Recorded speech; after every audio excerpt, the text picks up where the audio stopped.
Okay, then. I will check the live stream if it's working.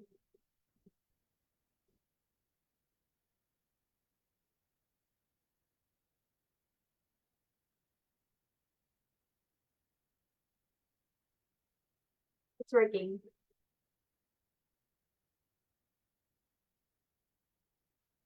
Thanks, Kula.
Hello po. Magandang umaga po sa lahat. Lalo na po sa ating mga tagapakinig ngayon dito sa Zoom at sa FB Live.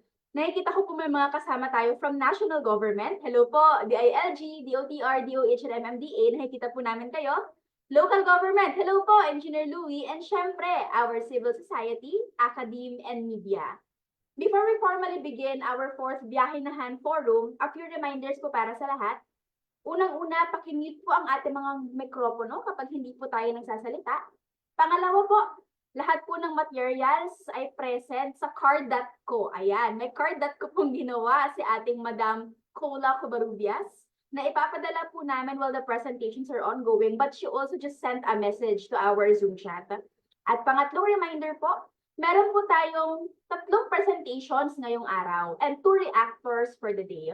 Meron pong Q&A sa mga media at ating mga pong nerds para po magkaroon tayo ng espasyo na mas nilawin at pag-usapan pa ang resulta ng ating mga pagsusuri.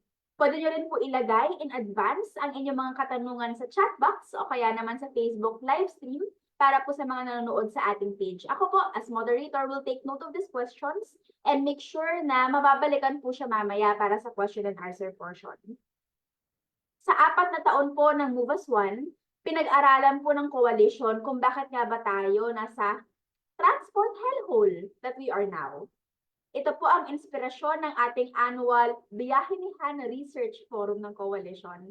In our 4th installment this year, we are happy, especially Ken Abante, to discuss our community research on how else we can work together to make our transport system safer, more humane, and more inclusive para sa lahat. Kaya naman po, to give opening remarks, tinatawag ko po si Ken Abante with his amazing affiliations and our recent TOIM awardee para po magsalita. Maraming salamat, Haya.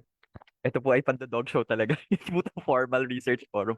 Pero maraming salamat po at isang karangalan po na mai-present sa inyo yung introduction at yung context po ng aming research sa Move As One. Next slide, please. All our research over the past 4 years has been focused on helping change our transportation system.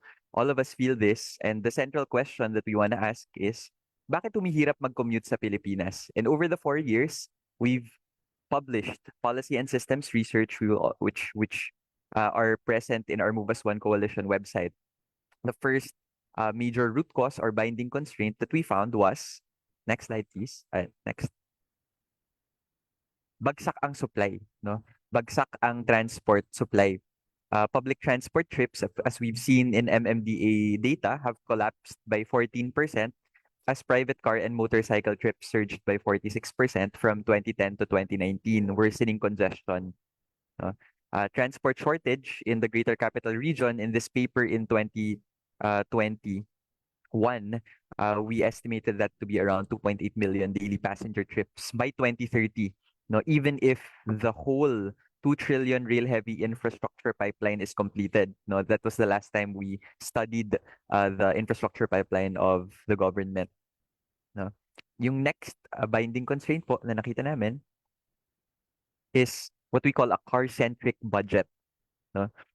We need to invest more, therefore, in road-based public transport because what we saw over the period 2010 to 2021 was that 2.8 trillion pesos was budgeted for road-based infrastructure projects. 99%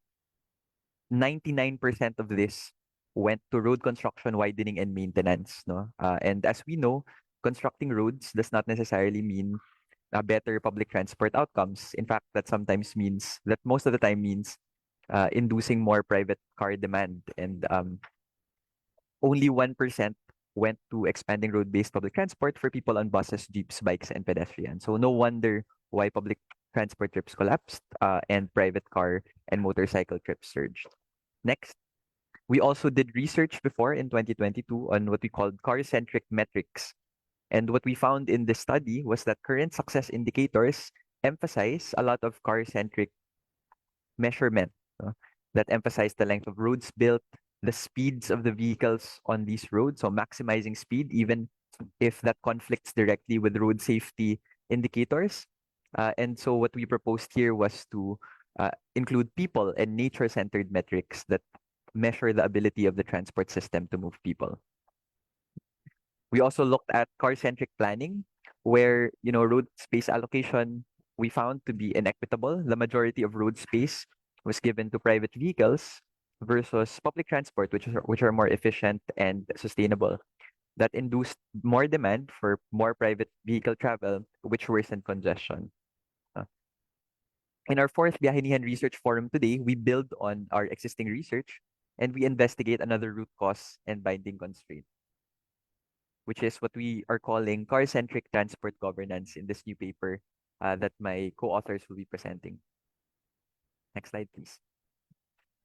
What in this session we are very thankful for our different partners, no? So the first of all, the Move as One Coalition Vision 2030 will also be presenting that. Will present to you the vision of our transportation system from the lens of many different people of many different abilities. It was written by Move as One Coalition's Transport Institutions team, and it was facilitated by Weasel Foundation and Agile City Partners with illustrations by Ellie Estela in 2022. And this will be presented by my fellow compiler of this Vision 2030 document, Nicole Ann Alvarillo Cobarubias, or Cola. Then we will ask our a partner, one of our partners for this forum, WR Numero Research Surveys for Good Initiative, led by Sid Ryan Manalo, and Amber Garma is also here, who was able to give us space in their Philippine Public Opinion Monitor to ask two important questions related to commuter service quality and road safety. We also thank Cleve Arguelles, President and CEO of WR Numero Research, for this collaboration. And then finally, we will have our main research paper today called Redesigning Philippine Transport Governance Towards Improving Commuter Service Quality, with my fellow researchers, Ramir Serafim Yarinas Angeles, Rachel Hyacinth Nacario Bandanya, and of course, Cola as well. This was independently written and is supported by the Asia Foundation and Australia Embassy in Manila, and also by Weasel Foundation. And the views expressed in this research do not reflect those of either the Australian government or the Asia Foundation. Next slide, please. Ngayon po, bakit po kami natutuwa sa research? So, if you go to that slide, nasabi po natin yung mga root causes and binding constraints that we'd like to call in our transport system. So, kailangan may masolusyonan itong mga binding constraints na ito. So, bagsak ang supply. Can we click next yan? Kailangan natin padamihin ang supply para sa mga commuter. Next. May car-centric budget, kailangan mag-budget ng makatarungan. Next. May car-centric metrics, kailangan maayos yung pagsukat ng commuter service quality. May car-centric planning, kailangan magkaroon ng people and nature first transport planning. Merong car-centric governance, kailangan ma-redesign yung gobyerno natin towards improving commuter service quality. And over the past 4 years, may mga nagawa na po tayong policy and systems research findings that informed our advocacy. So, napapasok po natin yung mga programa sa Kongreso at sa Department of Transportation and our land transport institutions to have active transportation projects, service contracting, and just transition. We are very thankful for our government partners who are here this morning. Next slide. Sa car-centric budget naman po, over the past 4 years, we've been able to push for an additional 38 billion pesos in road-based public transport budgets. And in the medium term, we were able to push for 700 billion pesos in additional public investment programs for road-based public transport that will hopefully shape and have a better balance for a better normal. May car-centric metrics, meron po kaming data collaborations kasama ang Department of Health, Social Weather Stations, WR Numero, Bilang Siklista, Mobility Vision Plus, and other members of our community to have more of this data to count really the impact of our transport system on our people. Pinapalakas po natin yung komunidad para mas maraming makapagkumbinse sa mga namamahala na magkaroon ng people and nature first transport planning. So, we now have 140 organizations, 77,000 people, more than 140 plus young mobility leaders trained, all leading their respective community movements. And finally, para po dito sa car-centric governance, no, hindi po naiiba. We will also use these research findings to strengthen our national and local government and have greater civil society participation, transparency, and accountability in the process of spending our taxpayer money. All right. At dyan po nagtatapos ang aking introductory remarks at excited po kaming maipresenta ang aming mga research findings. Thank you so much. Salamat, Kenneth Isaiah Ibasco Abante from Man Camarines Sur. Ito pong policy research and findings po na ginagawa ng coalition. We communicate to our government partners, institutions, and members of community para nga po sabi ni Ken, mapalakas palalo ang advokasya because we have a vision in mind of how we want our public institutions and public transport to be. And this hope for our public transport system was a community process. Members of the coalition from all walks of life representing different sectors po. Persons with disability, mga siklista, mga commuter, public transport workers, academia, the elderly, women in the LGBTQ community, lahat po to sat down in a series of conversations for at least 6 months para sagutin ang tanong na ano nga ba ang makatarungang sistema ng pampublikong transportasyon para sa amin. Kaya naman po, tinatawag po natin si Miss Kula Covarrubias of the beautiful land of Etivac to present the coalition's Vision 2030. Thank you very much, Haya and Ken, for the wonderful opening remarks. So we are very grateful to work alongside partners and researchers who share a common vision with us for the future of Philippine transport. So it is my great honor to present today the Move as One Coalition Vision 2030, which is a document produced by the Coalition's Transport Institutions team back in the early stages of Move as One.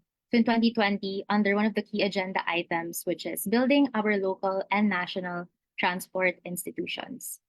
This material is a vision of what the transport system of the Philippines could look like in 2030 if the coalition succeeds at making the transport system focus more on meeting the needs of people rather than on the movement of vehicles. So by 2030, we envision that our transport systems capture these 5 key elements. First, that our transport leaders and decision makers are guided by the values of equity, social justice, and empathy.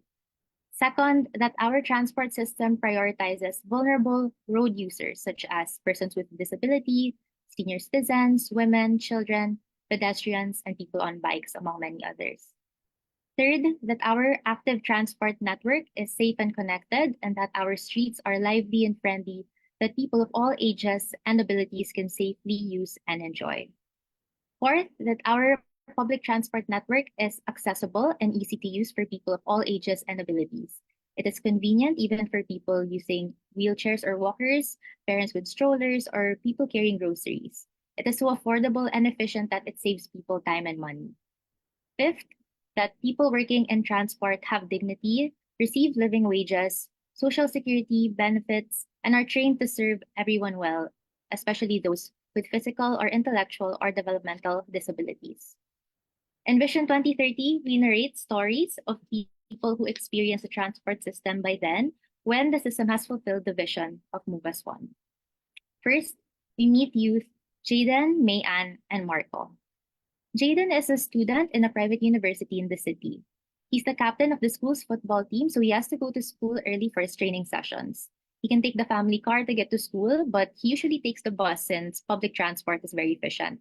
He also opts sometimes to use his electric kick scooter, and he feels safe doing so because the protected bike lane network goes everywhere. Next, we also have Mayan, who is a college freshman who had just moved to the metropolis.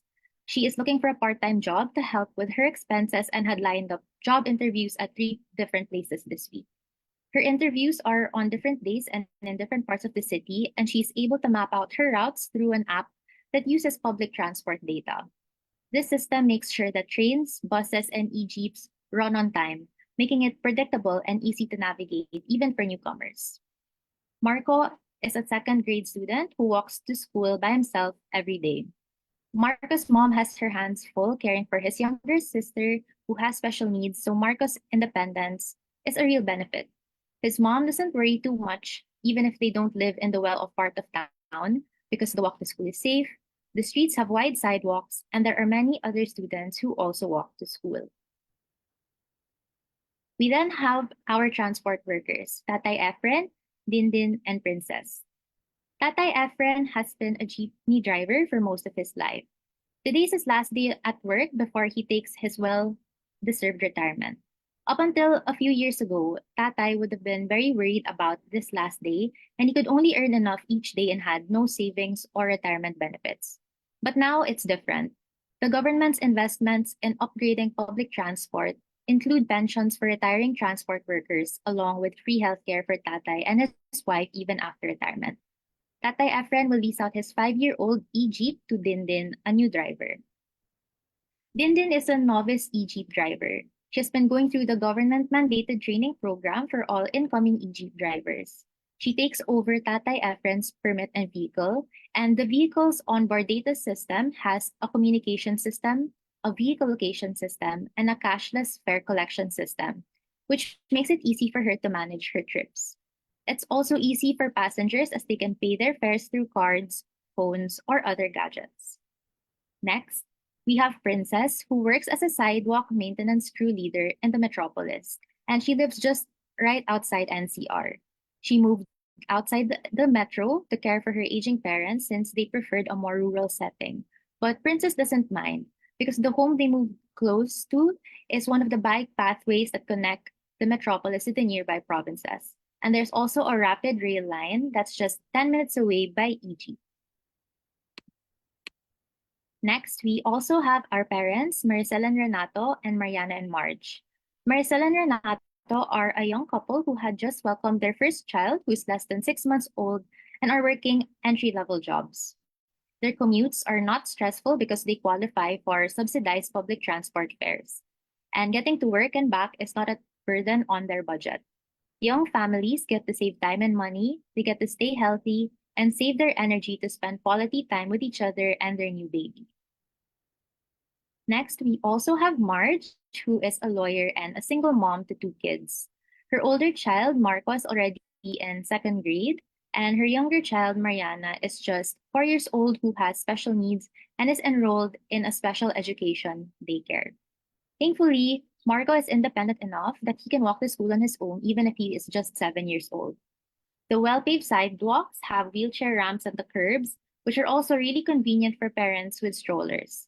Today, a portion of a sidewalk was under repair and was blocked off, but it wasn't a problem because the maintenance crew had created temporary ramps so that pedestrians and parents pushing strollers could easily detour and avoid the construction area.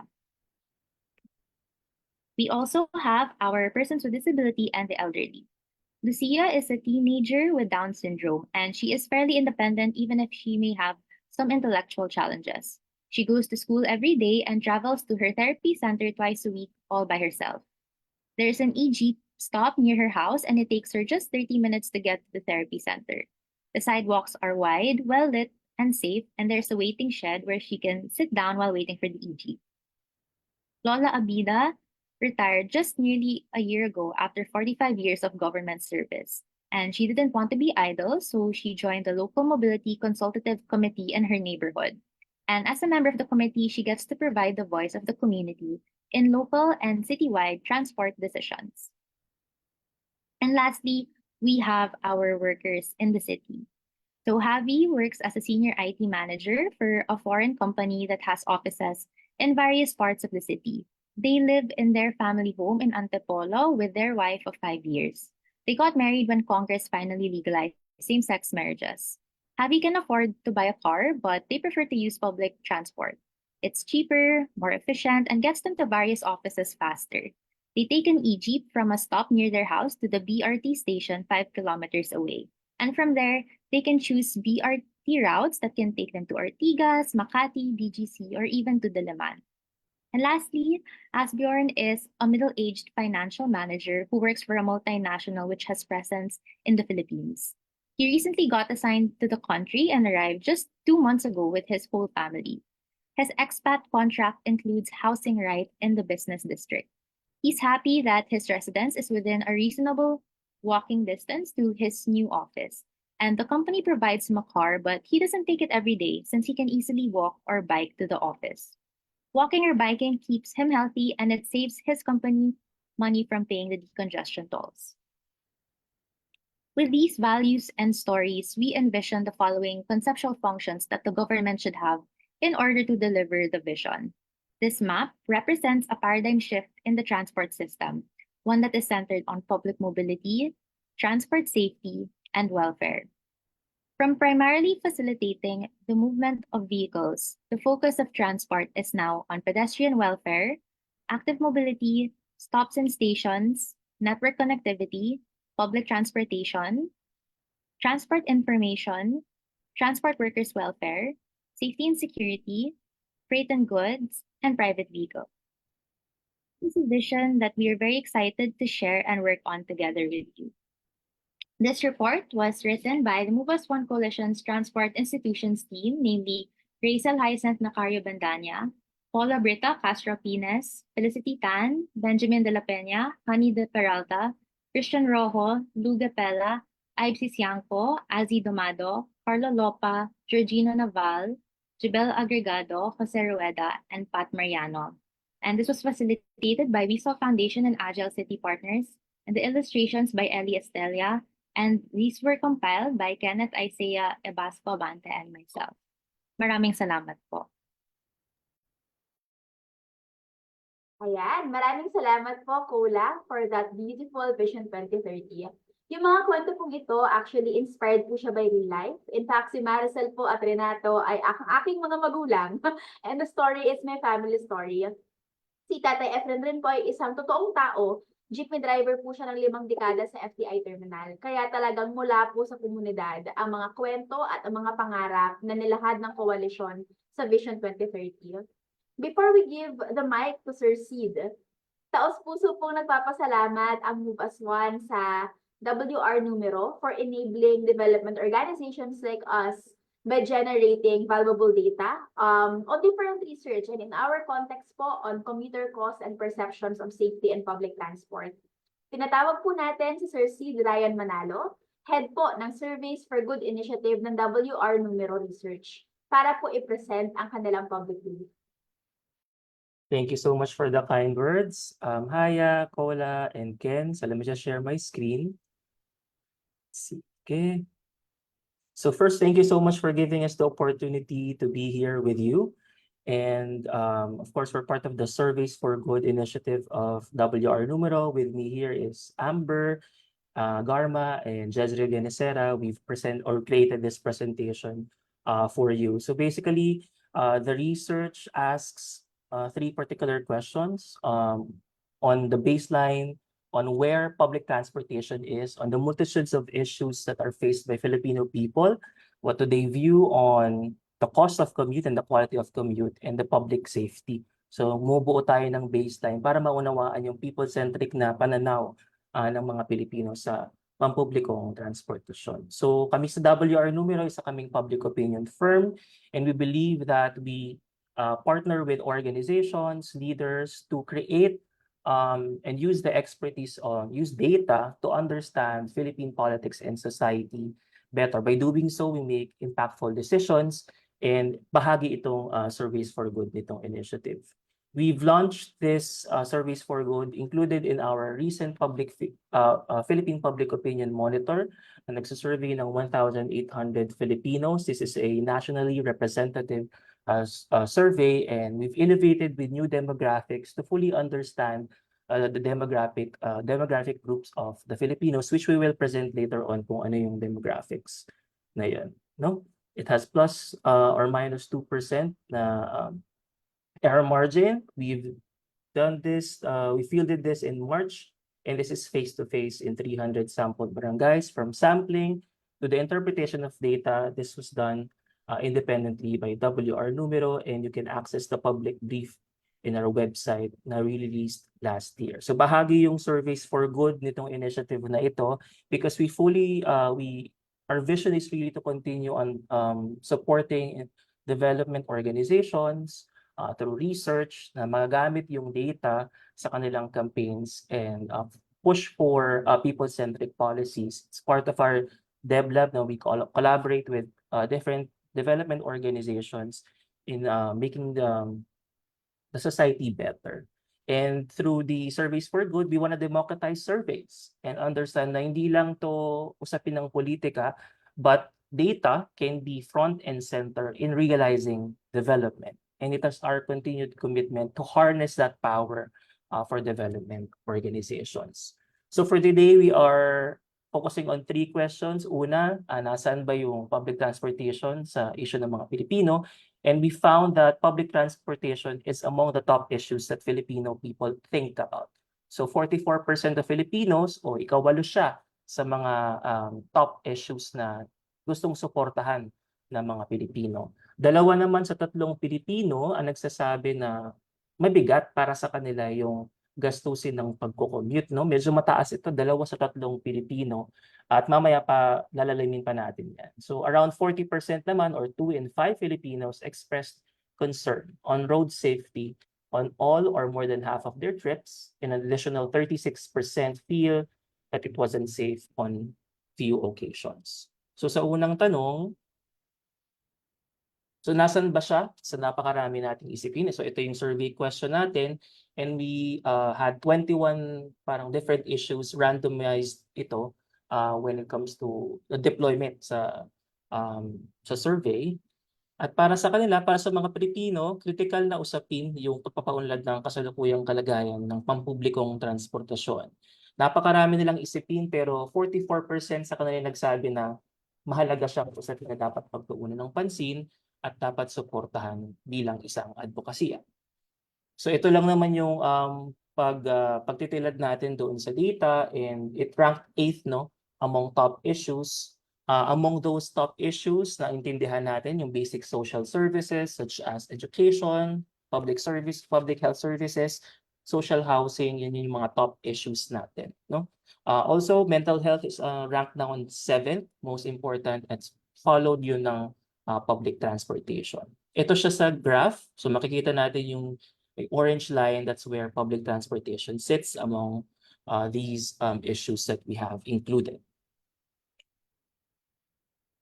So you can just look into this later on the presentation that will be sent to you, but we've also stratified it through different demographic groups, and we didn't see any much change on the importance of public transportation. So consistently, even other demographic groups, ganun pa rin, mataas pa rin yung kanyang ranking. Hindi siya lumalabas sa top 10.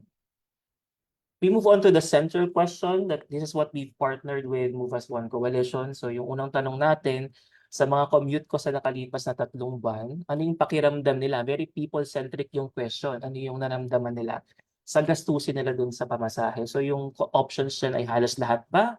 Higit sa kalahati ng mga biyahe? Ilan sa mga biyahe o wala sa mga biyahe ko? And interestingly, napakataas, no? Na 2 sa 3 Pilipino yung nagsasabi na tama na lang yung bigat ng gastusin at yung dulot ng mahal na pampublikong transportasyon. So ito yung certification niyan. So 16% yung higit sa kalahati at almost 50%. We can say 50% ang nagsasabi na sa halos lahat ng biyahe nila napakabigat ng gastusin.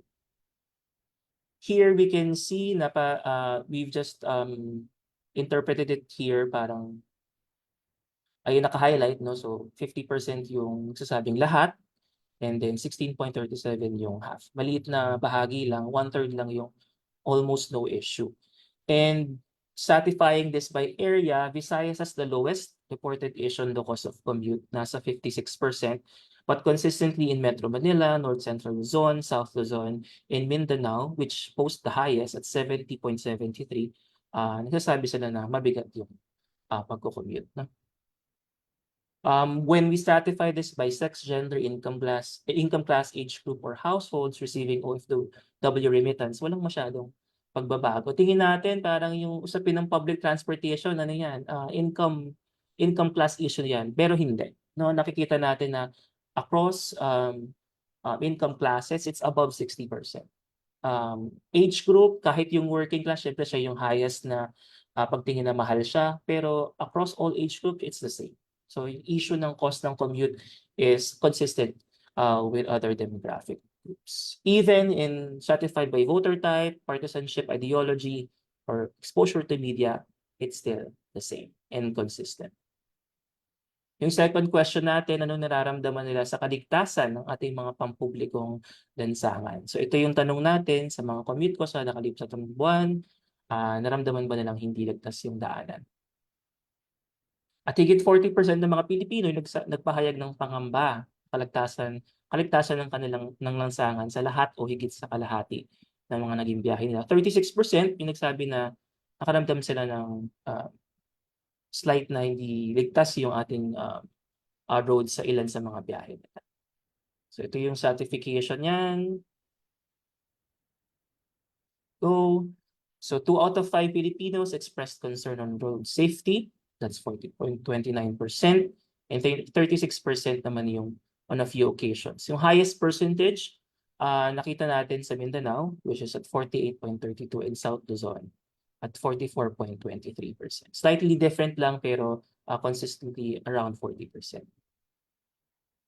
Men are also slightly just a little bit more concerned with public road safety than women, 43%, women at 37%. And Filipinos that belong to income classes A, B, C, and E report slightly higher percentage than on road safety than yung Class D. Yung Class C nasa 34%, but Class A, B, C, and E, medyo mataas yung kanilang pangamba sa road safety. Yeah, so bipartisanship on other demographic groups, we find almost no or only slight differences on their view on the concern for road safety. Yeah, so these are the demographics that we used. We'll just breeze through it. So ito yung ratification. You can look into that later. Ayan, sex, gender or sexual orientation, age group, partisanship, self-identified, income classes, kung nakatanggap ba ng OFW remittance, self-identified ideology, voter type, access to internet, and I think this is very important, yung exposure sa media. No? So Facebook still is the highest, and then we can ito yung inassess natin kung saan sila exposed o kung may effects pa yun, and it seems like wala. And consistently, kahit ano pa yung exposure nila sa media, kung talagang ramdam mo yung bigat ng commute at hindi ligtas yung lansangan, mananatiling lalabas yun sa data, and that's what we found out. So just a quick segue, mabilis lang, we are opening our Surveys for Good initiative for the next quarter, June 2024. You can email it as inquiry@wrnumero.com, and we'll fill that in June. And then we are also opening our commission survey questions for the same quarter.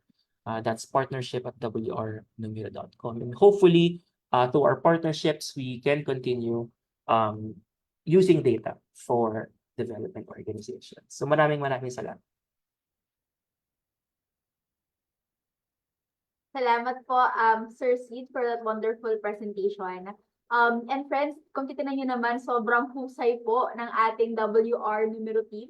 Napakagaling. At yung pinaka na-appreciate natin ay talagang literal, surveys for good yung ginagawa nila.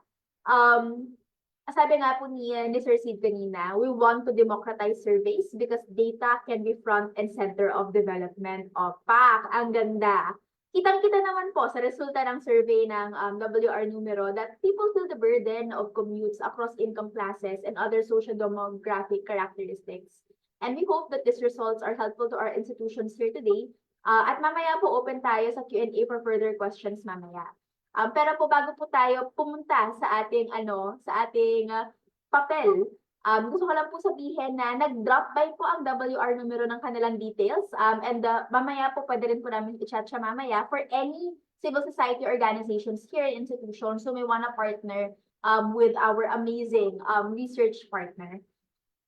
Kung mapapansin niyo po, madaming ahensya at in charge sa transportation policies, programs, and projects sa bansa.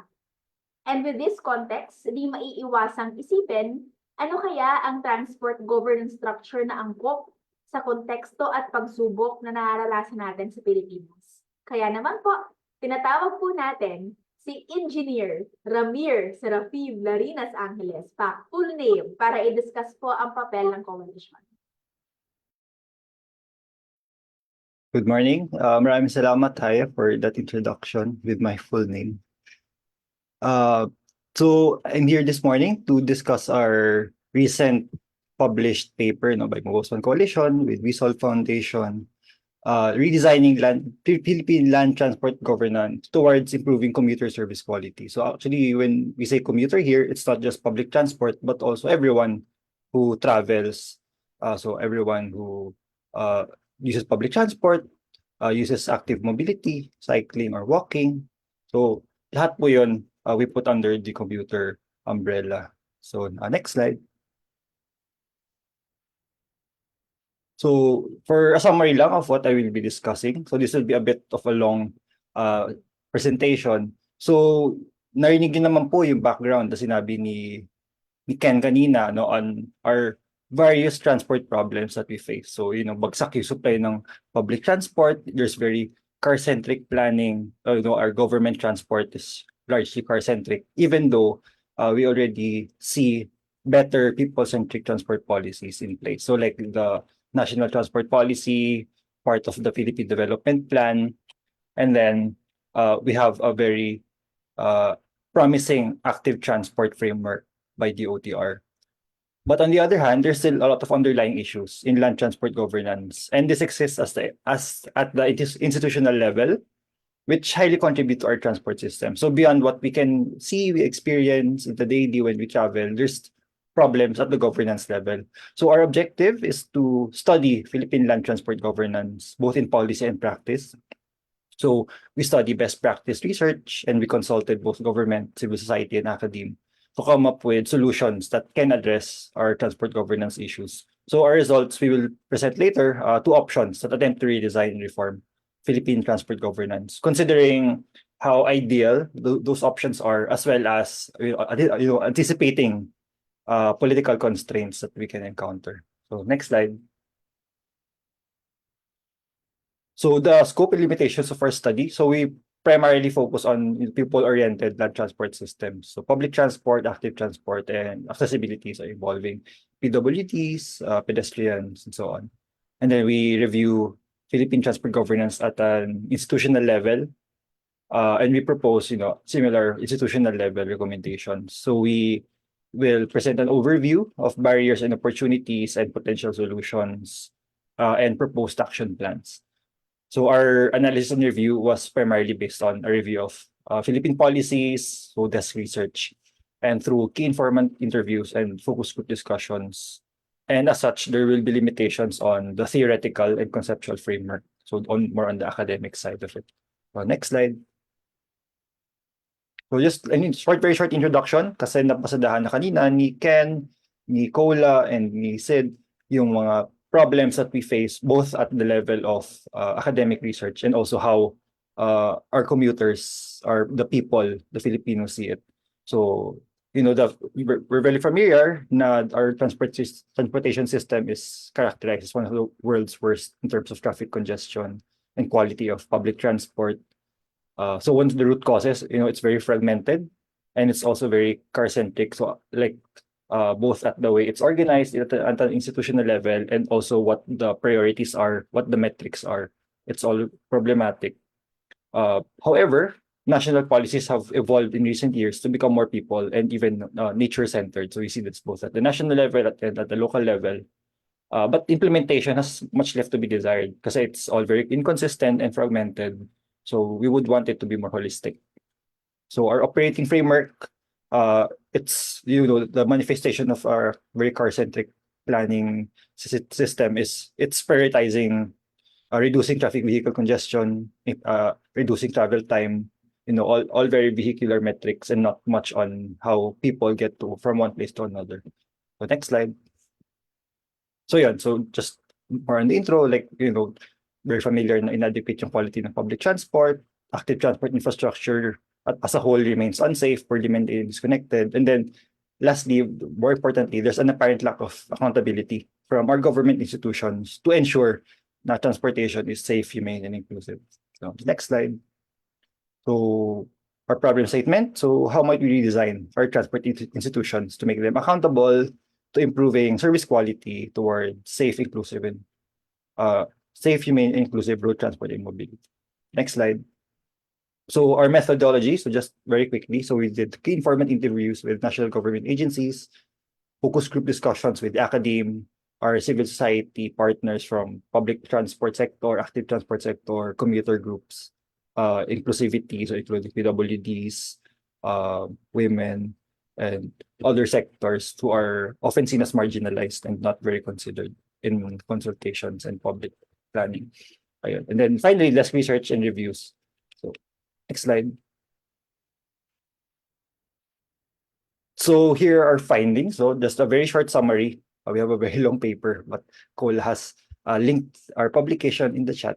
So the barriers that we face in achieving national transport policy goals. Kasi we said na there are promising policies, but there's a disconnect on how our government policies and programs connect with these national policies.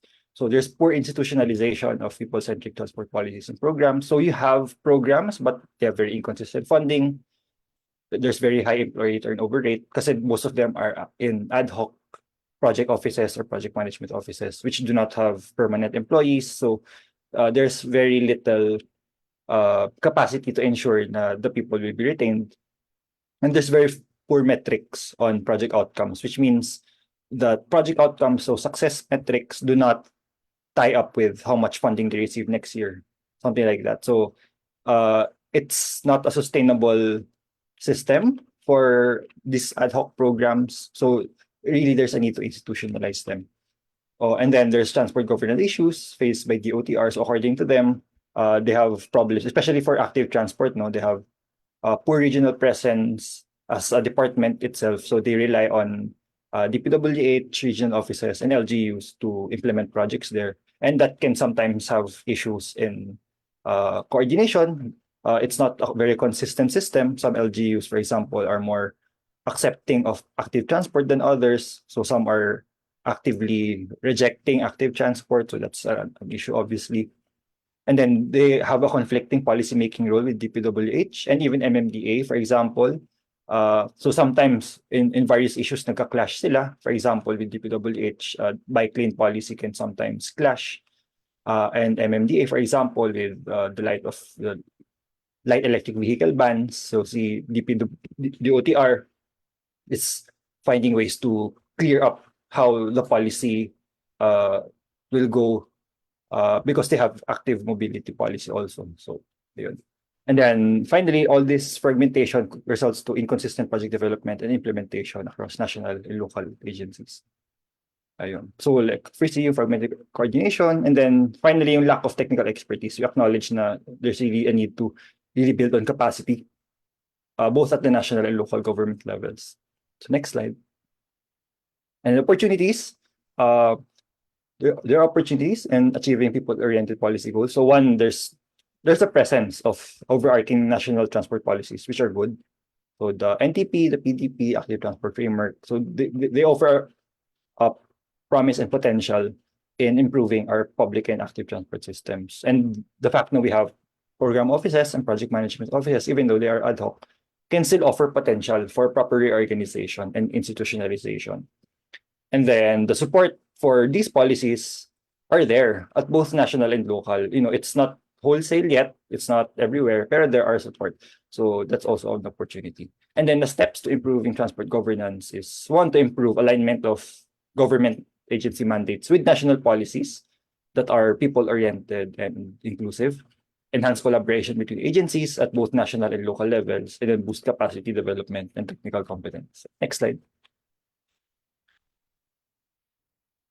Ayun. So just a very brief slide. This is longer in our paper, but lessons from international practices in transport governance. So what we found out, because we studied 3 countries, in terms of their transport institutions. So Japan, Korea, and Singapore. And what we found out is that having a unified transport and urban development body, so not just in transport, but also urban development, including land development. Japan actually includes tourism.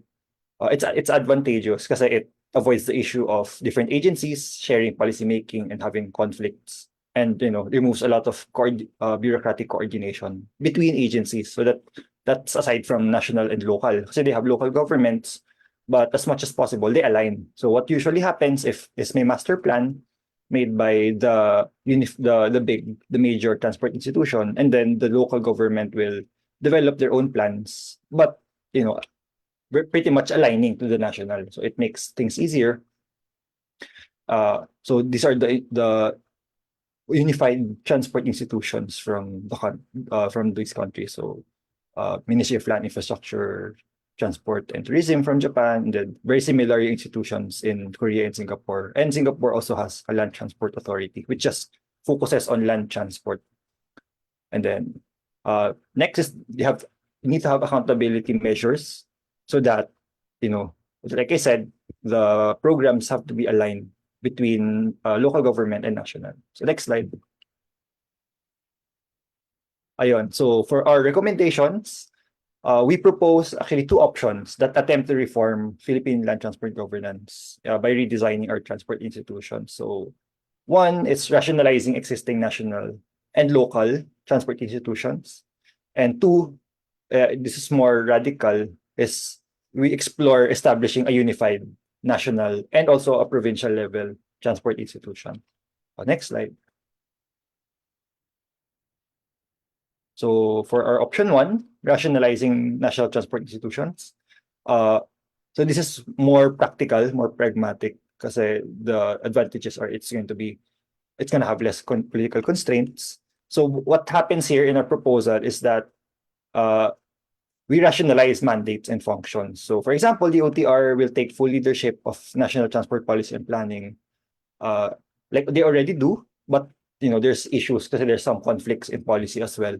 So we propose that other agencies align their mandates to align with the OTR's policy and planning. So it's going to be a holistic manner. So the OTR will take full leadership. And then, for example, the DPWH will retain its transport infrastructure implementation and construction role, but its national road infrastructure planning, majority of their planning and policy work, which they do, will be integrated with the OTR. So it can be a holistic land transportation planning framework. And then MMDA continues to be a traffic management and enforcement body, but will align policy and plans to the OTR also. Next slide. Empowering LGU governance. So we propose the establishment of local transport and mobility offices. So this is just a template name. This is in the form of different names in the LGUs that already have these offices. But we want to have this institutionalized in every LGU through a local transport capacity support fund. So they will have capacity for transport policy and planning, infrastructure design, with emphasis on people-oriented and sustainable transport development. And then we want to empower LGUs to have more authority over public transport operations and services, which some cities already do. For example, like Quezon City, Pasig City to some extent, especially for their intracity and municipality routes. Kasi they have capacity naman and a lot of them are willing to do it. Especially having the capacity to lead operations through service contracting programs with their local TSEs. So next slide. Improving accountability and performance monitoring. So like I've mentioned, we want to strengthen accountability mechanisms, put clear metrics, incentivize performance, and as well as having measures to address performance failures, which is something that we don't really have very well right now. So next slide. Advantages, it's going to have fewer political constraints because there is the possibility of this process to happen without major legislation. Just having, for example, a presidential executive order, and there's good policy support because this is already mandated in the NTP, the IRR. Disadvantages, the conflicts that we have observed could still persist because there's not going to be major institutional changes. You're just going to rationalize mandates, for example.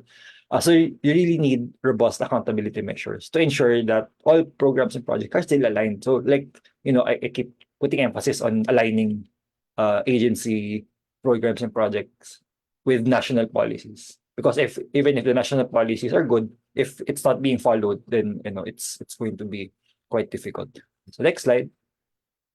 Ayan, so our option 2, so this is the more ideal but also a more radical option, is we explore establishing unified national and provincial transportation institutions. So similar to our lessons from Japan, Korea, and Singapore, we attempt to consolidate our national transport agencies to one unified transport institution. So, for example, we still call it the OTR, but we merged DOTR with DPWH, specifically its transportation infrastructure development capacity. So DPWH will not be dissolved. Yung transport parts lang niya will be absorbed by DOTR, for example. And then LTO, LTFRB will be reorganized and their functions going to DOTR under a new land transportation sector. So this is actually similar to how the Land Transportation Authority of Singapore is, where all modes will have formal institutionalized offices, which have their permanent employees. So it's going to be magkakaroon na siya ng org structure just rationalized. So next slide. Ayun. So under Division 2030, if you remember in Cola's presentation, there's this big circular map. It's quite complicated, but please feel free to look at it in our papers. Pero we rationalized, and we explored what an org structure of the OTR can look like if it has a land transportation sector. So it can have an org structure like this, where it can have a public transportation, people mobility, road transport. So across all modes, it will have these offices. So it will have public transportation as an arm, people mobility covering pedestrian and cycling, active mobility, and then their usual road transport, transport data, goods and freight. And the next slide. The usual aviation, air, maritime. If ferry transport is under maritime, it should connect with the public transport system of land transport, and then infrastructure development, and then additionally urban mobility, culture, arts and recreation, including a lot of these, which are not necessarily transport, but they are very important also in our urban and transport environment. And then land use strategy-oriented development, and then Vision Zero for really reducing our car use and even pedestrian transportation inclusion. So next slide.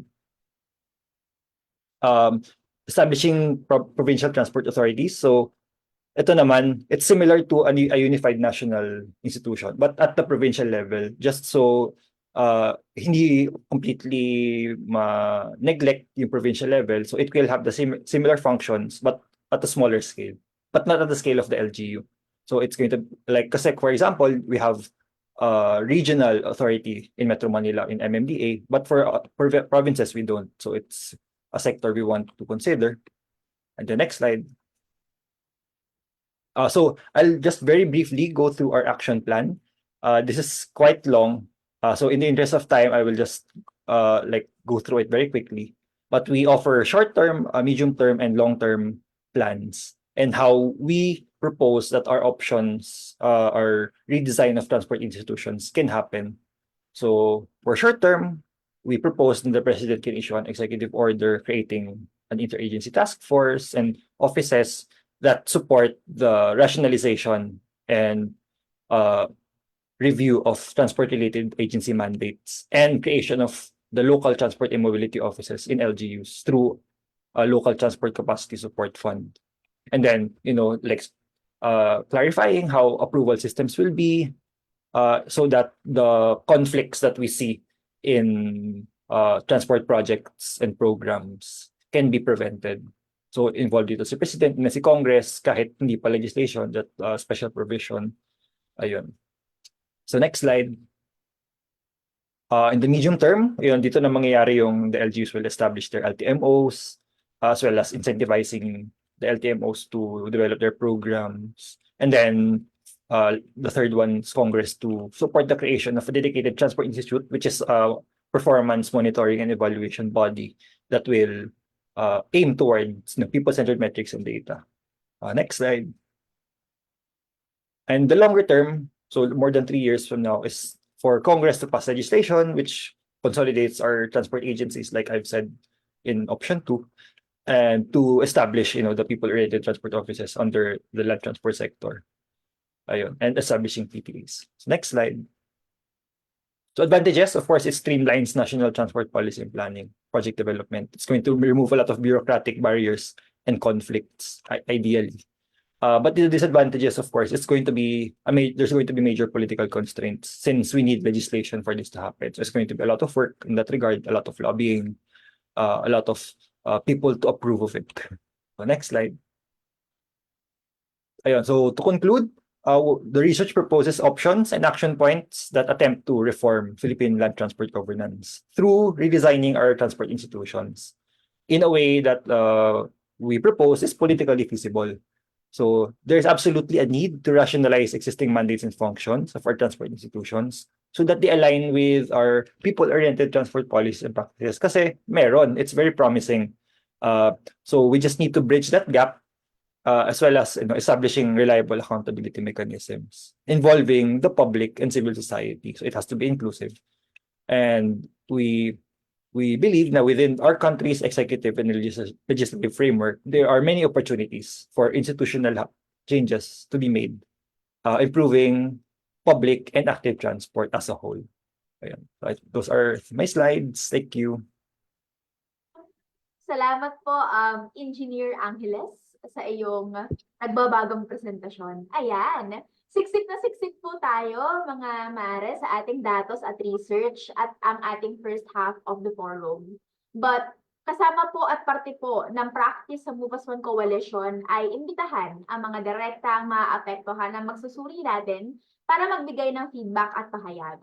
Meron po tayong dalawang bigating panauhin ngayong araw with a potential guest reactor who may augment as she sees necessary.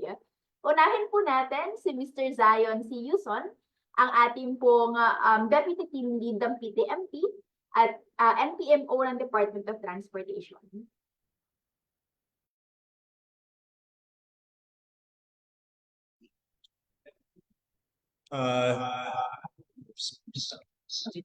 Hello, everyone. We'd like to thank the Move as One Coalition for the presentation. We acknowledge that these recommendations actually are for a higher policy instrument. No? So hopefully makaabot niya siya sa Congress. In terms of yung issues raised earlier regarding the expensive fare, I think one cause for this is the lack of connectivity and routes, resulting in multiple trips needed for commuters. So one of the initiatives that we're currently undergoing now is the strategic transport model for the new SEP area, and also the capacity building for the LGUs to create more seamless local public transport route plans. So after this, we'll be able to see more interconnectivity between routes and hopefully reduce the fare costs as well, or reduce the multiple unnecessary trips made by commuters and make the commuting experience more pleasant and convenient. Regarding the fare increase naman, since hindi naman siya madaling process, this will still need approval from the NEDA first before LTFRB imposes an increase in fare. So, ayun po. And then also, dun sa presentation po ni Ramir earlier, the DOTR is also encouraging LGUs to take a more active role in the planning of LPTRPs and yung routes po nila through providing fiscal and non-fiscal incentives as mentioned po dun sa new issuances po namin. Actually, in the LPTRP committee, under the revised guidelines, the LGU is also highly involved. And of course, we support all of the recommendations made in the presentation, especially yung rationalization of the offices, no, yung mandates ng offices. However, as mentioned earlier, this might need a higher policy instrument, no. But in the interim, our office will study the proposed bureaus that were presented earlier, and of course, we'll be here to support regarding any concerns. And I'm sure our undersecretary also echoes the same sentiments regarding this. So yun lang naman po. Thank you. Maraming salamat po, Mr. Yuson. Miss Enales, gusto niyo po ba mag-react din? Okay na po tayo. Okay na pa. Sige pa. Thank you po, Ma'am Sha.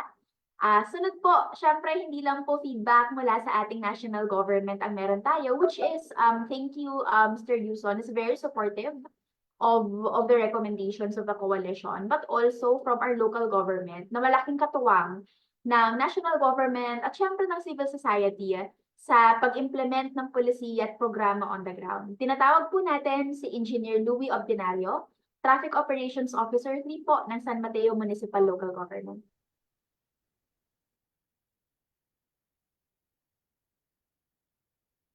Good morning. Good morning, everyone. Again, thank you, Lit, for inviting us here on this to speak here in this forum. No, here in our local government of San Mateo, we are starting to come up with different policies, local ordinance that would help support the transportation problem. No, right now, we are also updating our LPTRP, but as mentioned by our presenters, no, we know that one of the problems is the lack of supply of transportation. No? And we know na there will be the DOTR is planning to phase out all old PUVs. So we're also anticipating the problem will just agitate. So I think we will have to come up with an urgent plan to how to address the shortage, especially with the PUV modernization program that will be implemented soon. And also, on our part in the local government, we can come up with different plans and policies, but we will have to have the support from the national government agencies such as DPWH and DOTR, so that as mentioned din kanina na our plans should not be conflicting or overlapping, so that we could mababangga po natin lahat ng mga programa natin that would be advantage to our commuters, no? And right now kasi we're not really closely coordinated with the DPWH. So kung ano lang yung mga binibigay nilang plans, we are just adapting with our own plan. So I think mas maganda nga magkaroon din ng policy na we could mapagtulungan po ng national government and local government to synchronize all these programs and projects, and yun po, that would especially in the long term, no, to come up with yun po, yung magiging parang master plan para sa atin, not just in the local but also with our neighboring cities and municipality. So yun lang po. Maraming salamat po. Maraming salamat po, Engineer Ordinario. Wait lang po, ayusin ko lang po yung ating gallery. Ayan. Thank you po sa ating kapitapitagang panel of reactors para po sa inyong feedback on the findings of our research. At malinaw po doon sa naging pag-uusap na talagang mas kailangan paigtiin ang kooperasyon at pagkakaisa at pagkatrabaho ng both national and local governments when it comes to implementing our transport policies. Ngayon po, saktong-sakto, right on time po tayo, 11:35.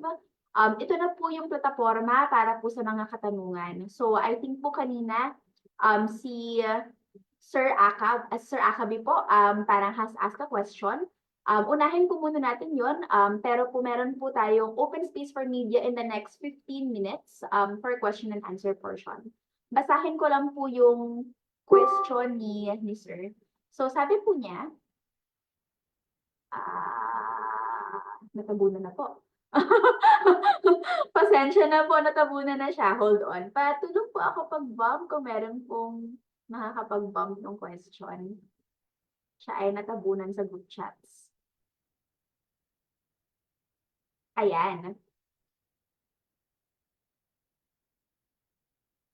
Ayan, hindi ko pa rin po nakukuha. Sorry po sa bloopers. Ayan, here we go. Yung chat.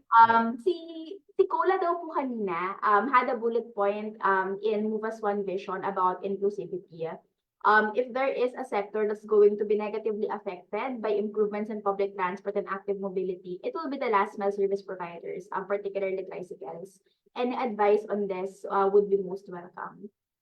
Thank you po sa pag-bump. Sino po yung gustong kumuha nito? At pwede ko po bang i-voluntold? Ayan, nag-raise na siya ng hand. Hindi na kailangan i-voluntold. Si Mr. Kenneth Isaiah Ebasco Abante from Canacman, Camarines Sur. Maraming salamat po. Probinsya represent. So for Assistant City Administrator team po. So in Move as One, we believe that tricycles still have a place in the transport mix, especially for last mile travel. And I think for any major change, the principle naman po that we espouse is a just transition, meaning no one is forcibly displaced, or if they are displaced, as much as possible, they do it voluntarily, and they have alternatives to choose from and actual social support that's budgeted, and also staffed. So we believe that those elements, so yung just transition tsaka social support components, are important to be placed in the LPTRPs or the local public transport route plans, or the ways that these routes will be transformed, and to ensure these tricycle workers are not forcibly displaced. At nasabi nga po kanina ni engineer po na it might further lower transport supply in a situation where there's also a systemic shortage. Yung gusto ko lang pong i-share na specific case study of this was not related to LPTRPs in particular, pero yung implementation ng protected bike lane networks in the plaza. So yung Move as One po and We Solve support the Metro Naga Active Transport community. So community movement po siya who advocated for the first protected bike lanes in the Naga City Plaza. And before these were put up in 2022, there were lots of conversations with tricycle drivers and pajak drivers, since they kind of use it for their boarding and alighting area, so yung plaza. There were disagreeing views about how the plaza space should be allocated. They eventually agreed on a compromise solution, and the lanes were put up in 2022. So parang these are examples of, having good conversations, no, mediated by the local government unit, that had, constructive conversation between the different sectors, so that the projects would not forcibly displace anyone in the plaza. So mukhang posible naman po madaanan yung ganong klaseng solution. Yung isa lang pong na-mention din po kanina, yung tungkol po sa Public Utility Vehicle Modernization Program. We presented in a different forum, dun po sa last naming media forum, that for this modernization program to succeed, it has to be holistic, and it's very important to do it in a phased approach, no, para hindi unduly ma-restrict yung ating public transport supply, whereas and we also talked to the new Undersecretary for Road about our position that this program has to be implemented in a phased manner, because it's impossible under our fragmented and shallow, I think, governance structures, no, na magawa siya sa lahat, no, without displeasing people in the process. So yun po yung position ng Move as One on this issue. Thank you. Salamat, Ken. Merong follow-up si Bea. Bea, gusto mo bang i-vocalize ang iyong follow-up question? All right, sige. So, hello. I'm one of the staff ni Aka Kimpo.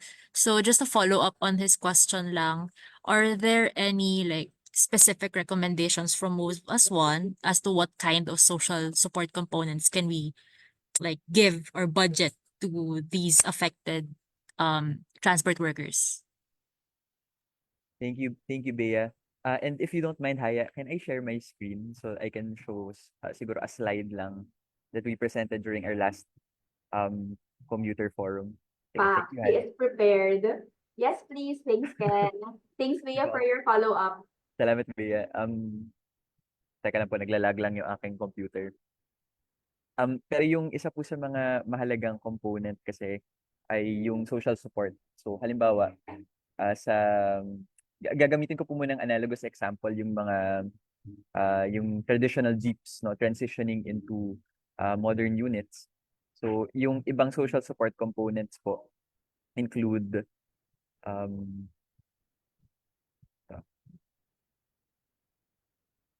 eto. So halimbawa, proper equity subsidy to buy new units because the current subsidy of 100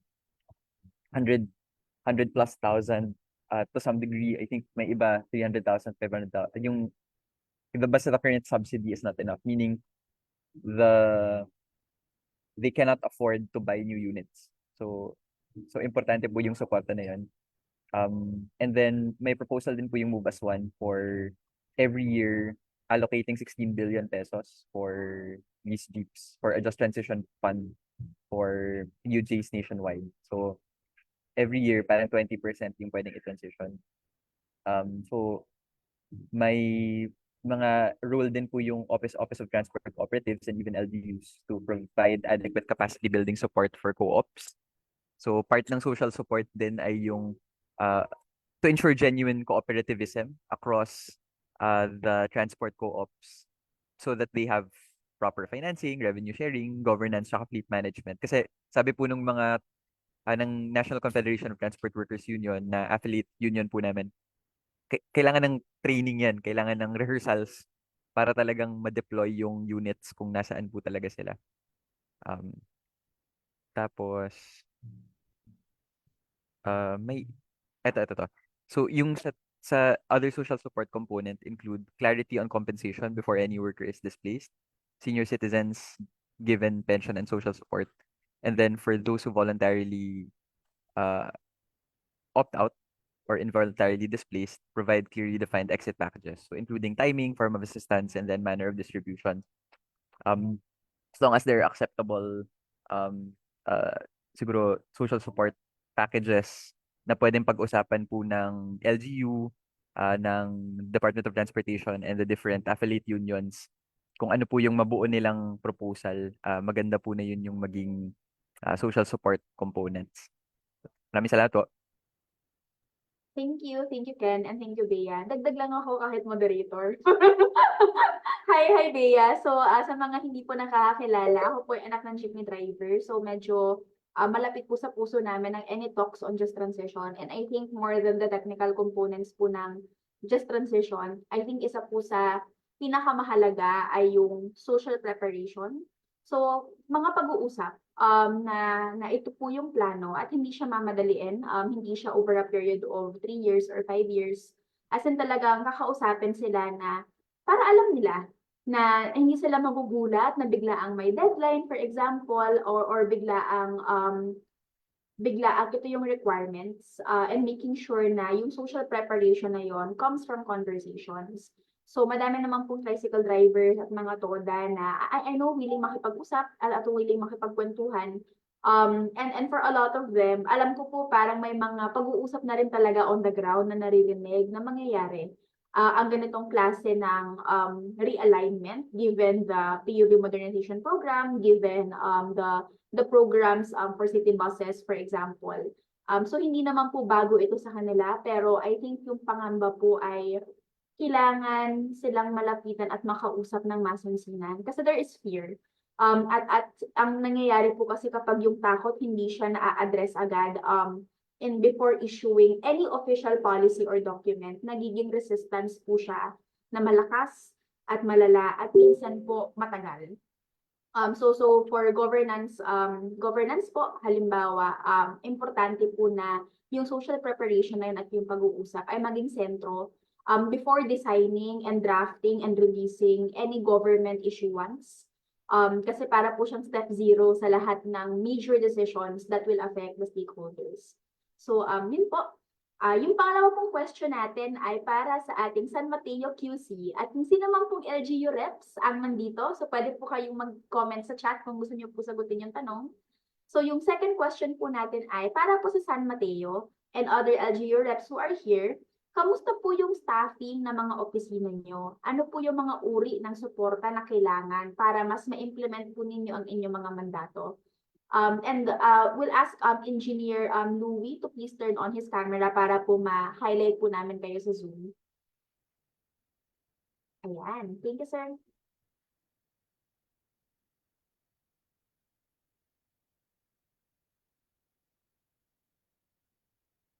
Nahamit po kayo, sir. Hello.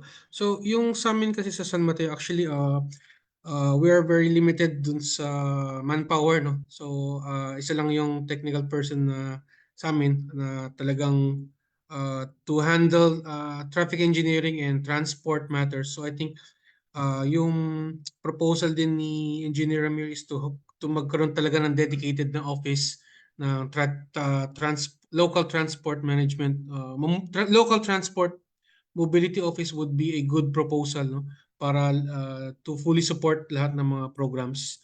Kasi I think this is the right time para mag-focus talaga on local transport. We're not just we must not just focus on uh, the traffic or the private vehicles, but we also have to focus on mobility. That's why we are also planning on our local part, no, magkaroon din ng additional manpower and technical support from also from the national government, from DOTR to help to come up with this program, no, dito in the local level. So yun po. Salamat po, Engineer. Ito po, question po for WR Numero.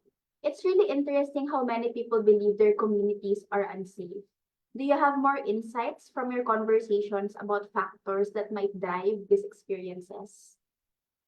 Anyone po from WR Numero? I will. Ayan. Hi, Sir Sid. I will add to the spotlight. Sige, maraming salamat.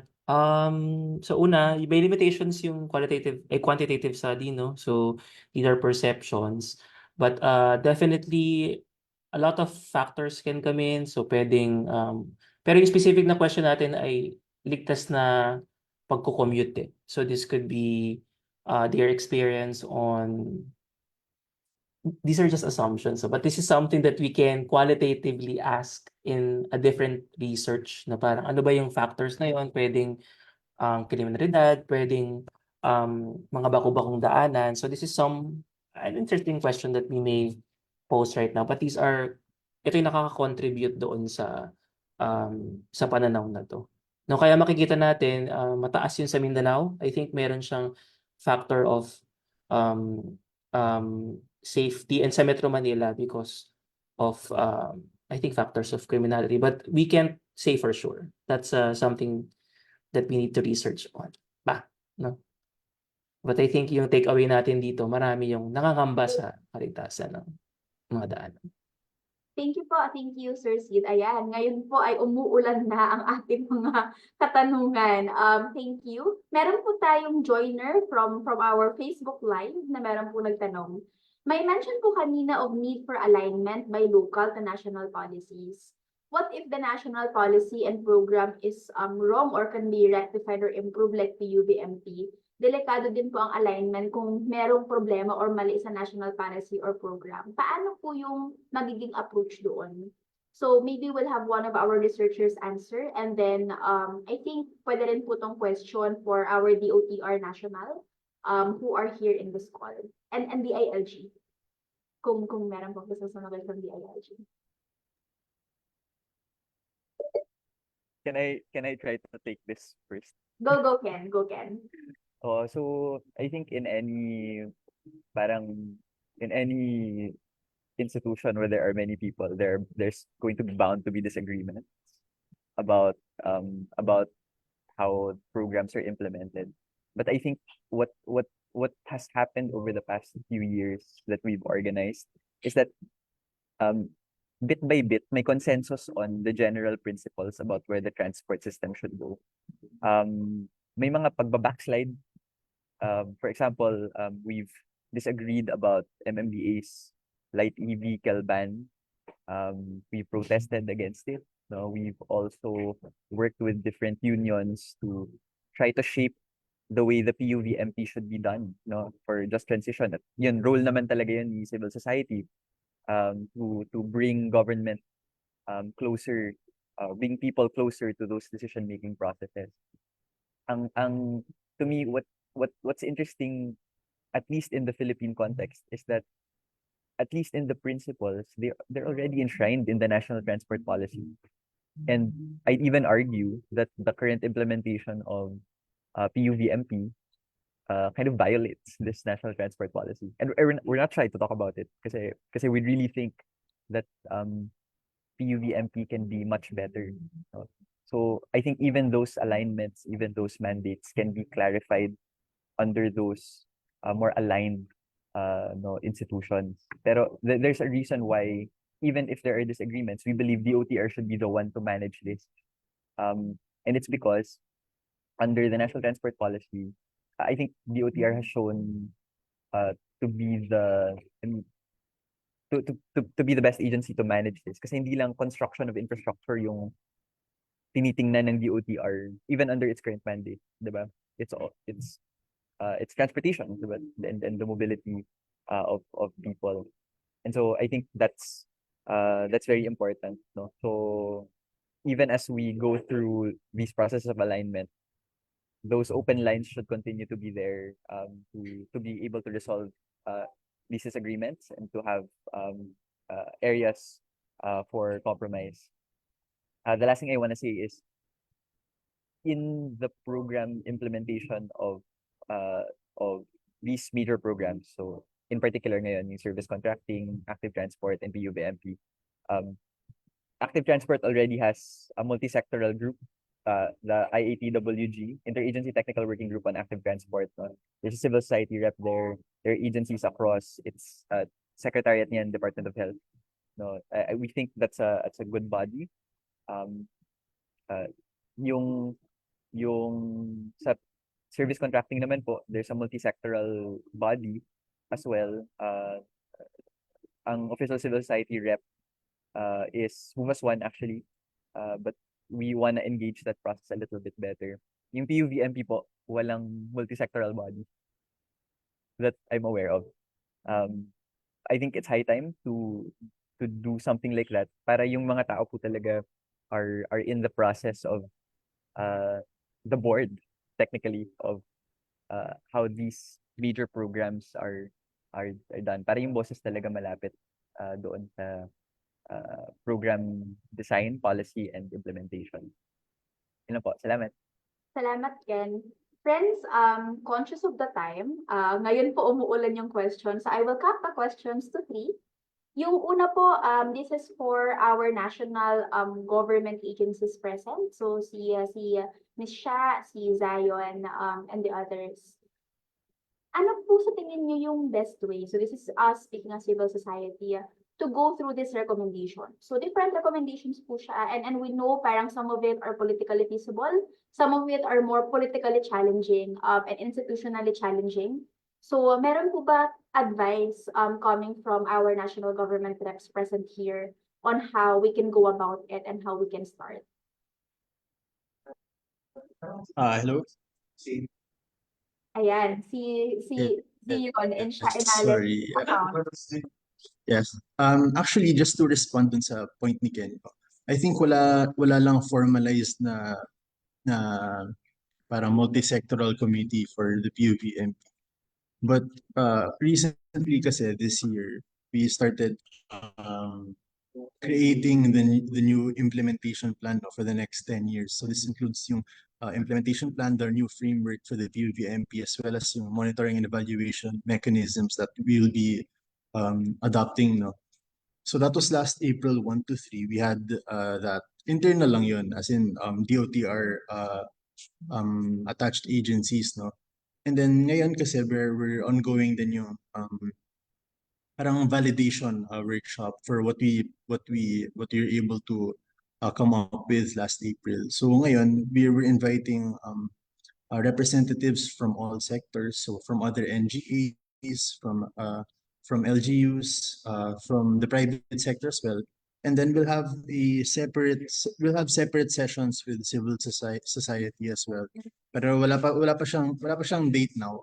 I think there we can further discuss how we can work together, no? Over the next 10 years para mas sustainable din yung plano natin. But yeah, I remember dun sa previous like 2 or 3 forums ago na-raise na rin yung parang multi-sectoral TWG or task force. And since multiple changes in leadership din po kami. So now may be a good time again to raise it with our new undersecretary then to see how we can better approach yung recommendations. So, thank you. Thanks, Zion. Zion, yung second question. Yes. Sorry. Nangalit yung question pa ulit niya. Sorry. Yung second question, parang, given this recommendation, some of it are more politically visible, others are more challenging. So we wanted to ask advice from you, coming from national government, what do you think is the best way we can start to be able to carry these conversations on the table? Ayun nga, I think part of it has to do with yung meetings natin with the officials as well as yung higher legislative instruments, higher policy instruments, no, such as Congress, Senate, to engage siguro in further discussions with them, better communications. But I think we can bring it up po dun sa possible meeting natin. Kasi for me now, I can't answer no on behalf of the OTR. We can bring it up with our officials in another meeting siguro with these recommendations. And for sure, our USEC din naman po will be glad to accommodate the suggestions po. Thank you. Zion. Thank you. Yung next question po natin, friends, bibilisan ko na kasi tayo ay oras de peligro na po. Yung sunod po, isingit po muna natin yung kay Joey. So we have our media representative here. Have these findings translated to action by national and local governments on the ground? If yes, how? If no, do we have plans to engage them? At yung findings daw po na tinutukoy niya dito ay yung mga research na pinumblish ng coalition. So I think okay lang po ba itag ko ang ating Chief Nerd Officer na nakapulang polo po ngayon to give feedback on this. Thank you, Haya. Kula, okay lang if we show that slide. Joey, we have a slide on this specific one kasi we wanted to show how yung research hindi lang siya, it's not just collecting dust on the shelf. The coalition really wants policy analysis that's actionable, and so far, all of these 5 major parang systems constraints have resulted to some degree of improvement. So the way kasi that we focus and prioritize our coalition operations is parang medyo may pagka-binding constraints. Ano yung pinaka-importanting bahagi ng sistema na dapat focusan at this particular moment in time? In 2020 and 2021, it was very clear to the advocacy community that it was the budget process. So as soon as we identified that, we did our research on historical budget analysis since 2010 at nakapag-push nga tayo ng more than 38 billion pesos for active transport, service contracting, public utility vehicle modernization program, among other social support components that we were championing since 2020. And we were able to push for around 700 billion pesos in the medium-term public investment program of government. Hindi na lang siya yung 2 trillion peso pipeline, na siya 2.7 or 2.8 trillion pesos. And then the additional 700 billion pesos came from proposals as well for new bus rapid transit lines, yung PUVMP na may just transition, yung active transport plan. Ngayon kahit may master plan, 'di ba? That's active transport master plan, among other things, are now in the medium-term plans of investment plan of government. May iba pang proseso getting those plans. Mas mahaba-haba yung proseso getting those plans into the annual budgets and the regular programs of the DBM. But at least it's going kasi na-identify siya as a constraint. As for others, yun nga parang including car-centric metrics, we're also proposing the creation of a transportation institute. We know exactly where the data governance has gaps. for data, and now we also know where the transport mandates have gaps. So we're excited to actually go through this, no, kasi no, the budgets were able to accomplish uh, to some degree of success. Like for example, the Intramuros pedestrianization project, the EDSA bike lanes project, the elliptical road, diba? The Boracay Aklan bike lanes na pinaghirapan talaga ng active transport team. So maraming salamat active transport team. Um, you know, all of these came from those budgets. So meron naman, diba? Pero mas mahaba-haba pa yung proseso ng pagbabago ng naratibo para ito na yung bagong paradigm, no? Hindi na yung current, no? Napakalaki lang talaga kasi ng mga dekada-dekada ng history, very deep history that started from, Philippine colonial times, no? Ng car-centric urban planning. It will take some time to unlearn and relearn more. And that's why we have the systems research. So, gumagalaw naman, kailangan lang ng more perseverance. And action whenever things backslide. Kasi the social progress, 'di ba? Hindi lang naman siya linear na parang Correct. push ka lang forward, 'di ba? May mga breakthrough moments pero minsan, halimbawa ngayon in our disagreements with the light e-vehicle ban, minsan, 'di ba, tinatry i-reverse yung mga gains. So kailangan tuloy-tuloy lang tayo lahat to push forward. Salamat, Ken. And thank you, Joey, our media correspondent live from Iloilo City for that question. Yung Sorry Friends will extend, but max na po yung 12:10 kasi kailangan natin kumain ng lunch. Yung last two questions po natin, isahin ko na po para isahan na yung sagot. Yung isa po for Engineer Ramir Angeles. So can you tell us more about the Local Transport Capacity Support Fund and how it might support LGUs? And then after po nun, ipapasa po natin yung mikropono to our Quezon City block who are live in the Zoom call. So for our QC block, ang tanong po para sa inyo ay coming from our civil society naman. Ang ganda. Nag-exchangean po yung mga tao. Pwede po ba kayo magpahagi tungkol sa inyong ongoing experience sa pag-institutionalize ng programming for active at public transport? Maraming nanonood at nakaabang na LGU sa tiyak nakakapulot ng lessons learned sa pag-integrate ng mga programang ito sa kanilang mga komunidad. And really, QC have been doing a great job. So, ulit po si Ramir, and then we'll have si Aya. And then after po nun, we'll call on Sir Robby to wrap up and closing remarks. Ayun, hi, so wait, balik ako lang yung slides ko for me.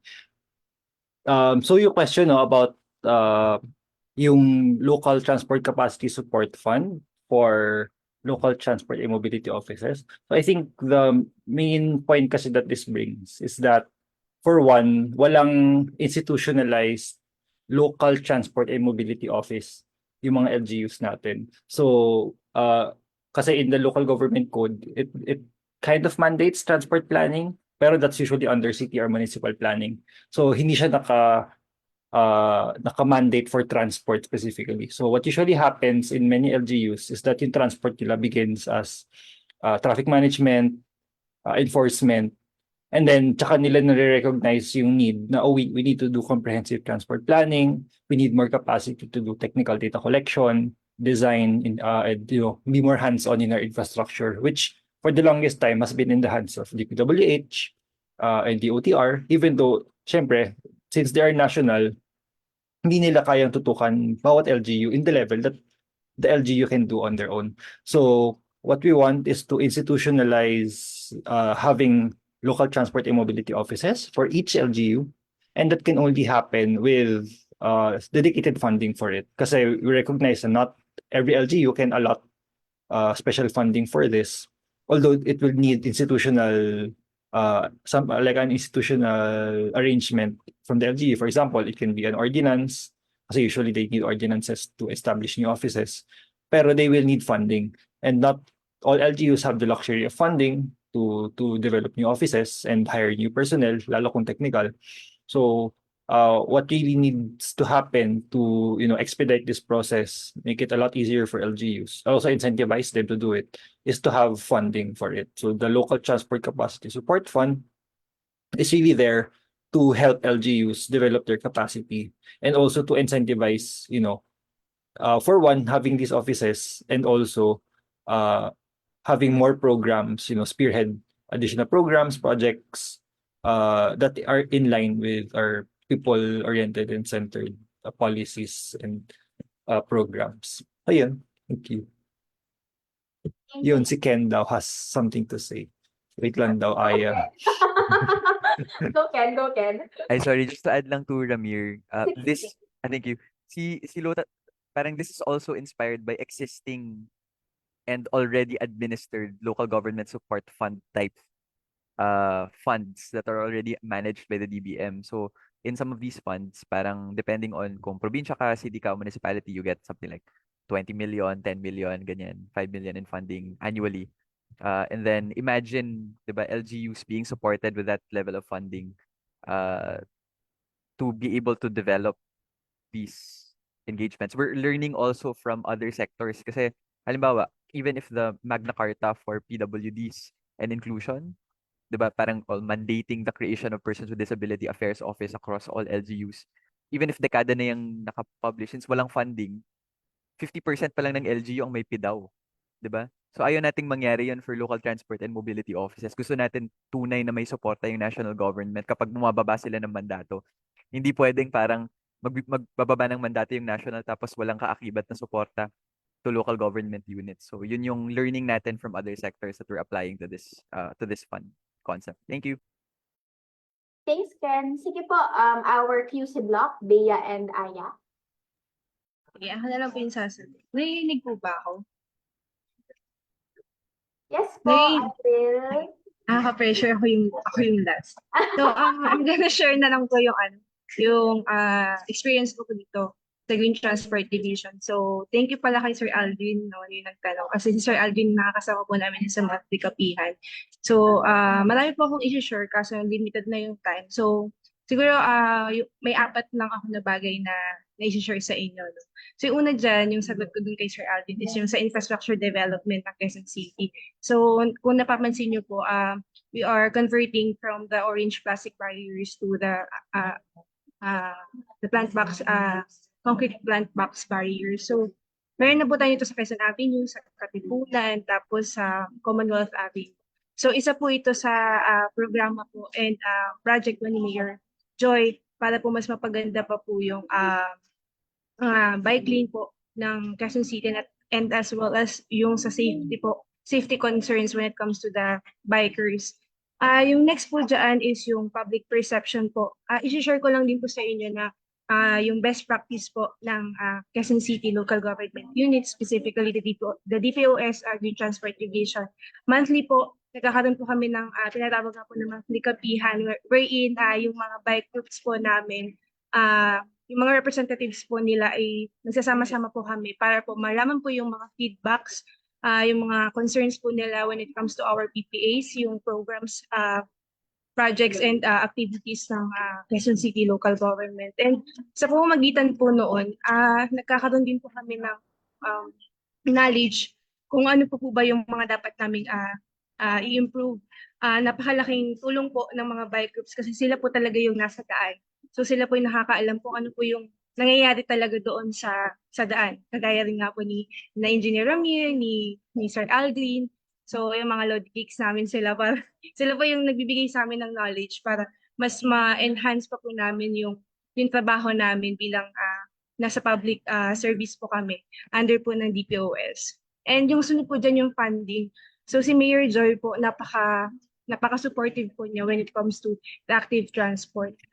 Share ko lang din po sa inyo, ngayon po magkakaroon po ulit kami ng panibagong 4,000 units of plant boxes na ilalagay sa mga designated locations sa loob po ng Quezon City. So ito po meron din po kami na bukod po doon sa plant boxes, yung class 1 elevated bike lanes natin dito sa elliptical. Ngayon po we are partnered with the DPWH and DOTR when it comes to the installation of bike sheds. Yung mga bike racks din po natin, private and public po na donation. Naglalagay din po tayo ngayon sa iba't ibang lugar sa Quezon City. And ngayon po yung QC-AMMP natin, kasali po dyan si Engineer Ramir, si Sir Aldrin doon sa paggawa noong Quezon City Active Mobility Master Plan na kakababa lang po ni Mayor Joy, kakasigned niya lang po to have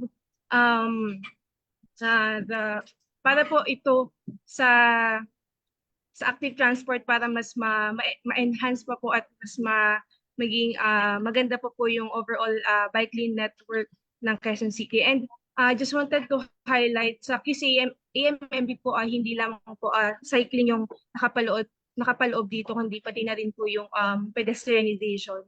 So ka-partner din po namin dyan si Parks. And last po yung safety concerns. So alam po natin na at lagi ko pong napapahinggan sa monthly kapihan namin na hanggang ngayon nga po hindi pa, at nasabi rin kanina ni Engineer Amir na hindi pa naman talaga safe yung bike lanes natin. At masasabi ko naman na yung QC hindi pa rin ganoon talaga ka-safe. But with the help of the national agencies, then si Mayor Joy, and the NGOs and the bike groups, masasabi ko naman na yung QC ay isa sa mga siguro nangunguna pagdating sa safety concerns sa bikers, kasi yung mga projects, events, policies and regulations na ginagawa ng QC-LGU ay hindi lamang sa sulat, kundi talagang di lang siya para gawin lang na kailangan. Dito sa QC-LGU talagang tinutukan, lalo na ni Mayora, yung safety ng mga bikers na nagka-traverse in the different links and nodes of Quezon City. Yun lang po. Thank you. Salamat po, Ma'am Aya. Gusto lang po namin sabihin na meron po tayong PM mula kay Engineer. Ayan, ang ating napakaraming shout out na part of the intervention, especially the plant boxes, is also funded by the national government. So salamat po sa DOTR team natin na nasa call rin po na to. And thank you po, Ma'am Aya, for all the work you do in QC government. Ngayon po, friends, sabi ko hanggang 12:10 lang tayo, pero super important po yung mga last sharing and questions natin coming from Ken, from Ramir, from Ma'am Aya. Pero po ngayon, i-hand over na po natin ang mikropono at ang trono kay Sir Robbie C., ang co-convener po ng Move As One Coalition, na hindi kailangan ng introduction because you see him everywhere. Yeah, thank you so much, Haya. And I know I'm probably separating everyone from their lunch this noon, but I will try to keep this short. So, first, I want all of us to give our virtual applause to, the teams that presented here. So impressive. I think so inspiring. First, we heard COLA present yung Vision 2030 of Move As One Coalition, and I want to acknowledge also the great support from WeSolve in preparing. Then I want to thank WR Numero for taking the leap of faith and including transportation and mobility in their survey instrument and helping us collect some of the initial data on the quality and service available in our transportation systems today. I want to thank also, of course, the team that prepared and worked on the MAU Transport Governance Paper. Engineer Ramir Angeles, Cola Covarrubias, Haya Bendanya, Ken Abante. We need to give them a really loud round of applause. I am so happy to see today the aspirations and dreams of Filipinos presented in both the Vision 2030 paper as well as in the survey results from WR Numero. We know Filipinos deserve better, and the road ahead is still, quite long. But the work that we do today is so meaningful and so significant. And we recognize, the the directions ahead in terms of reform are going to be important. And so no one will claim today that the road ahead will be easy. But we know that this area of institutional change, which has many obstacles, we know it will need as much attention as the efforts we are taking today to make good investments and to develop good projects. We need also to invest in capacity building, institutional reform, and governance development. Therefore, even though this is a huge challenge for all of us, I would say it is arguably the most important task that all of us who are stakeholders here have ahead in terms of the Philippine transportation sector. And we know that policy research is most successful when it leads to positive change and a tangible outcome. But what gives me optimism today is, the participation, the interest, the involvement we see among those who attended, as well as those who supported, the research outputs that were presented. So it's really a multi-sectoral approach involving all of us as mobility advocates. It includes our transport and urban professionals, decision makers in government, in the private sector, development partners, teachers, academics, and transport industry stakeholders. So with all of the interest and collaboration on this topic, I'm confident and optimistic that, we will take meaningful steps forward. So to bring this forum to a close, and on behalf of WR Numero Research, the WeSolve Foundation, and the Move as One Coalition, I want to thank everyone here for joining and actively participating in this launch of our latest policy research products. Maraming salamat po at magandang hapon sa ating lahat. Galing! Salamat po, Sir Robbie. Thank you, everyone. At dito na po nagtatapos ang ating pang-apat na Biyahinahan Research Forum. At maraming salamat po sa lahat ng ating mga tagapakinig sa Zoom at sa FB Live. At syempre po sa lahat na pumasok ngayon sa Zoom na to. Bago po mag-leave ang mga tao para sa ating merienda, merienda lunch na pala. Pwede po ba tayo magbukas ng camera para po sa ating traditional and customary picture taking that will be hosted by our very own Ken Abante, our pictorial taker. Ayan po, okay. 10 segundo po para po tayo ay magbukas ng ating mga camera.